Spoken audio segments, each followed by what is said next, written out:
Today we have two tools to look over. The first is the Gerber Armbar Cork. The second one, I have no clue what it is. I need you guys to help me figure it out. This is it right here.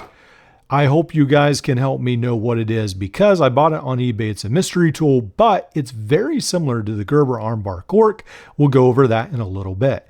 Now, one of the things about the Gerber Armbar Cork is that it is wildly fluctuating in price. I got this for about $15 to $19 on Blade HQ, Gerber's website. It's $45. Another place it's $12. You can get it for somewhere probably in between those two price tags. Now, here on the bottom, we've got a little hammer tool, a pry tool, bottle cap lifter tool. We've got the knife right here. Now, I like how these blades have been tinted a little darker. They're not this super shiny metal that we have seen in the past, so I like that, how Gerber has done this. On here, it almost looks like G10, but I think it's just metal right here. Also, one of the things that fascinates me is these two little holes in the bottom. Now, in the past, people on Etsy, clever people, have come up with a pocket clip that you can attach through here. But the reason for those two holes is, I believe, for the Gerber Armbar Cork, so that this can be attached. So obviously we have the corkscrew in the accompanying tool that fit right there on the side. We do have this, what they label as a package opener, also a can opener. So that's a very vicious tool. It looks like a small scythe almost. Very unique tool. Then we do have the scissors. Now, with these scissors, they actually work better than I thought they would. So they do cut through paracord fairly well.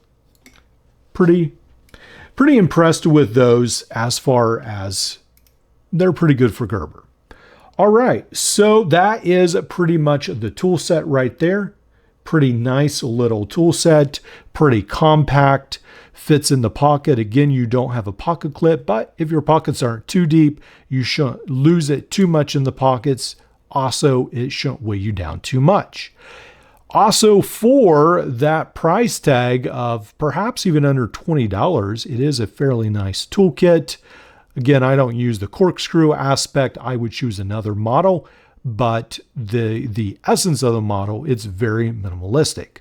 Let's put this to the side. Take a look at the other tool right now.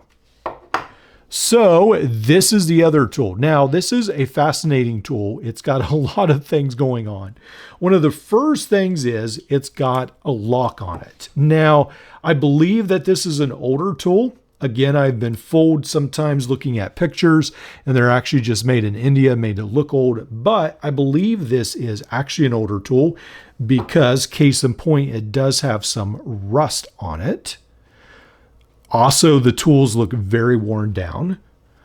Now, notice here on the end, it's almost like a hammer. So very cool. Remind you of anything? All right, so we'll go ahead, lock this in place right here. Then you really can't open this right here. So then you would have to open this back up.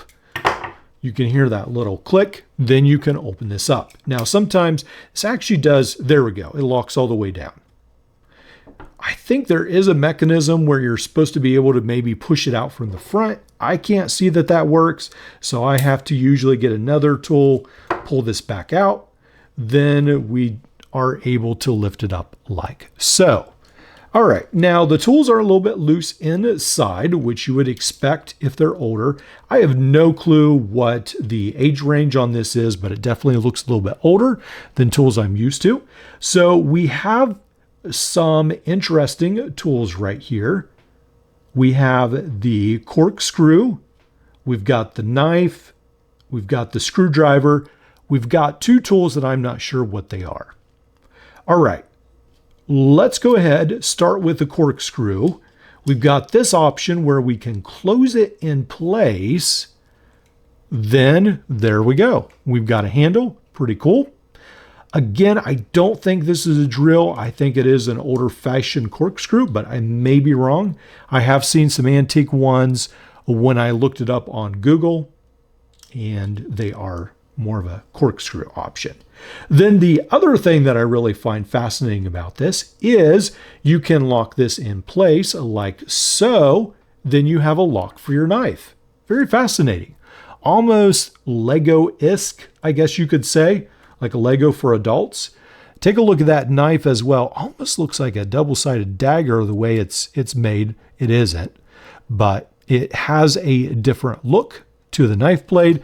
Compare that to the knife on the Gerber. Pretty fascinating. So a little bit different there through the ages. All right, so we'll close that up. Then, well, I guess I may need this open to get access to these other tools.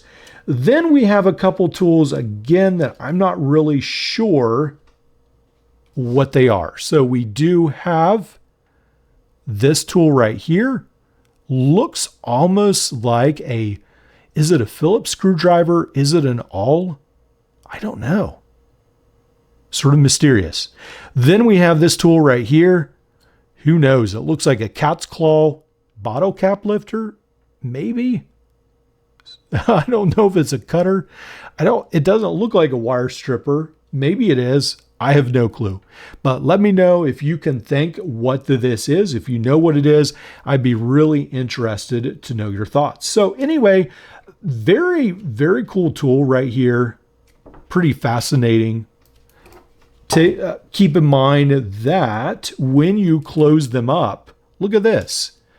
You've got almost like an old-fashioned Gerber armbar right here, even where someone has used this for hammering, it looks like in the past. Very minimalist tools, both of these. Pretty fascinating. A lot of times we have the idea that we are the only ones that have invented everything. Everything is invented in this age.